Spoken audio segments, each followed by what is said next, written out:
dyan, 5K. 5K? For what? Ano po kasi ate, may need kasi ako bayaran right now. Hindi ko magana yung online bank ko. Girl, I'm so sorry. Pwede mo ba ako hiraman ng 5K? Kasi mag-isa ako dito sa GMA, hindi ako makauwi. Iniwan ako ng kuya ko. Billy? Milk tea? Pen. Cemental.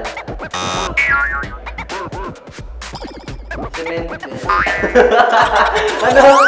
Yung mga gamit ko, kunyari yung wallet ko, nakaipit siya sa gitna ng brief ko ng pantalong ko. Everybody! Josh, Josh, Josh, Josh, Josh, Josh, Josh, Josh, Josh.